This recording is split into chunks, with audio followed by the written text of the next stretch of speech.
ओम सद्गुरुवे नमः। प्रायः लोगों के मन में यह यक्ष प्रश्न जीवन में कभी न कभी जरूर उठता ही है कि हम इस नाट्य मंच पर कहाँ से आए हैं और एक दिन सब कुछ छोड़कर हम कहाँ चले जाएंगे।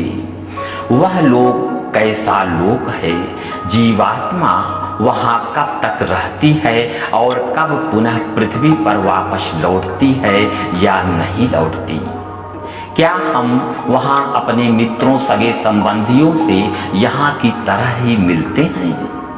अच्छी या बुरी जीवात्मा सूक्ष्मलोक में एक साथ रहती है या अलग अलग। वहाँ के लोग क्या खाते हैं आदि आदि प्रश्न, जिसका सत्य विवरण हमें परमहंस योगानंद कृत योगी कथामृत में प्राप्त होता है, जहाँ अपने प्रिय शिष्य परमहंस योगानंद जी की करुण पुकार पर मृत्योपरांत स्वामी श्री युक्तेश्वर जी शरीर उनके सामने प्रकट हुए।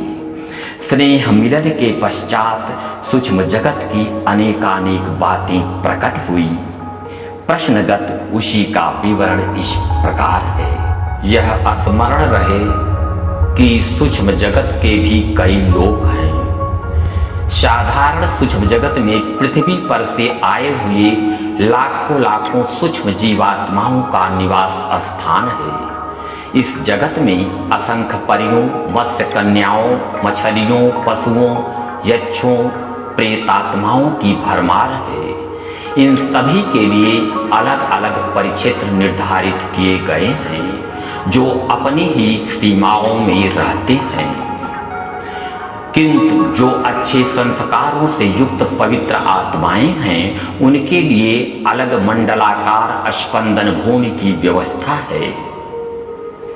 किंतु दुष्ट आत्माओं के लिए सीमित क्षेत्र ही निर्धारित किए गए हैं।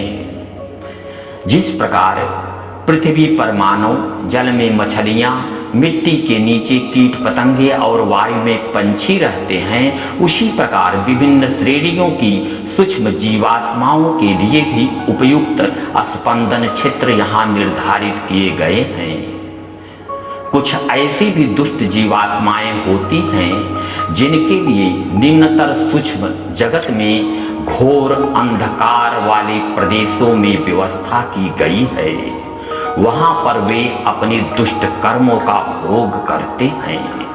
यह दुष्ट आत्माओं का अंधकारमय कारागार कहा गया है। इस कारागार के ठीक ऊपर समस्त विशाल प्रदेश सुंदर और प्रकाश युक्त है, जहां शतोवृत्त वाली जीवात्माएं ही निवास करती हैं।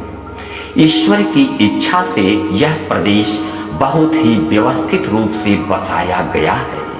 यहाँ पर ईश्वर ने अपनी सूक्ष्म जगत की संतानों को इच्छा मात्र से वस्तुओं को पैदा करने की क्षमता प्रदान कर रखी है। ये सूक्ष्म शरीरी प्राणी अपनी इच्छानुसार प्रकट या अदृश्य हो सकते हैं।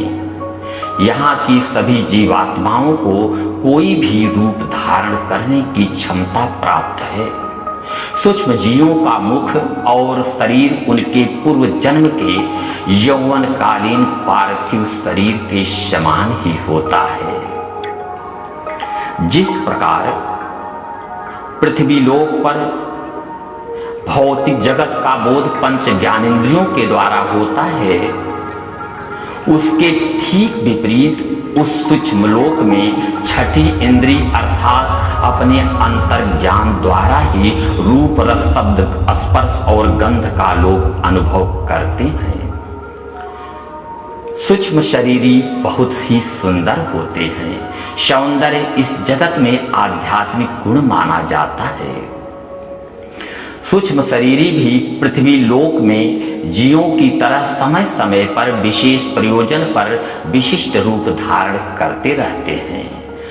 सूक्ष्म जगत के प्राणी अपनी छठी इंद्री द्वारा पृथ्वी पर रहने वाले मनुष्यों के सारे क्रियाकलापों का अनुभव करते हैं। सामान्य रूप से हिरणलोक के वासी निर्विकल्प समाधि के आनंद में मग्न होकर जागते रहते हैं और वे विश्व की जटिल समस्याओं के समाधान तथा मार्ग भ्रष्ट जीवों का उद्धार करने में सहायता करते रहते हैं। हिरणलोक के अधिवासी आध्यात्मिक नियम के अनुरूप ही कार्य करते हैं।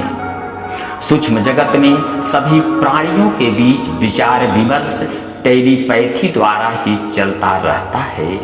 यहाँ के लोगों के लिए ऑक्सीजन की कोई आवश्यकता नहीं पड़ती। यहाँ के वासी मुख्यतया दिव्य ज्योति से ही शक्ति प्राप्त करते हैं। सूक्ष्म शरीरी क्या खाते पीते हैं, सुनिए इस विषय में। इस सूक्ष्म भूमि पर प्रकाशित एवं किरणों के आकार की शाक सब्जियां प्रचुर मात्रा में उपलब्ध होती है। यहाँ के लोग फल एवं शाक भाजी का ही आहार करते हैं एवं प्रकाश के उज्जवल फौहारे से निकलते हुए एवं सूक्ष्म स्रोतों एवं नदियों से प्रवाहित अमृत का पान करते हैं। इच्छा शक्ति द्वारा इन्हें पृथ्वी लोक की भांति उसी रूप में यानी मूर्त रूप में भी उत्पन्न किया जा सकता है। सामान्यतया हिरणलोक जैसे स्वर्गीय क्षेत्रों के लोगों को भोजन की आवश्यकता लगभग नहीं पड़ती। वे दिव्य आनंद का रसपान करते रहते हैं। अब प्रश्न उठता है कि वहां भी लोग आपस में मिलते हैं एक दूसरे से। तो सुने, पृथ्वी लोक के अनेक जन्मों के संबंधियों, माताओं, पत्नियों, पतियों, पुत्रों, मित्रों आदि परिजनों की भेंट भी वहां होती रहती है। पृथ्वी लोक की तुलना में सूक्ष्म क्षेत्र की जीवन अवधि बहुत लंबी होती है। यहाँ पर उसके निवास की अवधि उसके पूर्व जन्म के कर्मों के अनुसार ही होती है। कुछ जीव भौतिक मृत्यु के उपरांत उसी समय लौट आते हैं। ऐसा उनकी दृढ़ इच्छा के कारण ही होता है। भौतिक मृत्यु होने पर जीव का अपने रक्त मांस के शरीर का ज्ञान नष्ट हो जाता है और वह सूक्ष्म जगत में सूक्ष्म शरीर के प्रति चैतन्य हो उठता है। कारण जगत के प्राणी एक दूसरे को आनंदमय परमात्मा के बिंदु के रूप में पहचानते हैं। इस जगत में मृत्यु और पुनर्जन्म ये दोनों ही केवल विचार हैं। इनका आहार चिर नूतन ज्ञानामृत है। वे शांति के झरनों से पान करते हैं और परमानंद के सागर में गोते लगाते हैं। यह कारण जगत की बात है। अब स्थूल शरीर का जहां तक प्रश्न है, स्थूल शरीर की समाप्ति के उपरांत पृथ्वी से आने वाला वह संसारी जीव अधिकतर मृत्यु निद्रा के अज्ञान रूपी अंधकार में ही पड़ा रहता है और वह अति सुंदर सूक्ष्म जगत की चेतना से वंचित रहता है। अपने निश्चित कर्म संविधान के उपरांत वह पुनः भौतिक जगत में वापस लौट आता है। ऐसे ही उसका जीवन क्रम चलता रहता है। इसके विपरीत ऐसे सूक्ष्म प्राणी जिनकी भौतिक इच्छाएं वासनाएं सदैव के लिए समाप्त हो चुकी हैं, वे पृथ्वी लोक में नहीं लौटते। ऐसे जीव सूक्ष्म शरीर छोड़ने के उपरांत अत्यंत सूक्ष्म और रमणीय कारण जगत में प्रवेश कर जाते हैं और बहुत सारी रहस्यमय बातें। किंतु आज इस कड़ी में बस इतना ही। ओम शांति शांति।